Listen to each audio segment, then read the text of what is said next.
Hello mga friendship, tuturuan ko kayo mag-transfer ng earnings. Punta kayo sa earnings, tapos credit wallet.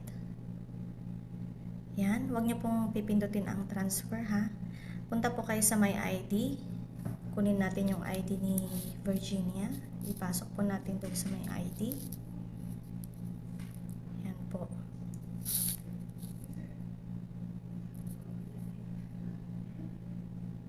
After po nyan, punta po tayo sa may choose credit type. So, transfer credit po yung pipiliin natin. Then, continue po. After po nyan, ipasok po natin yung amount kung magkano yung itatransfer natin. Yung $5 po. Yan. Transfer natin kay Virginia. Then, continue. At yun nga po, lumabas ang pangalan ni Virginia. And, press issue credit and okay. Then, continue. Wala na pong natira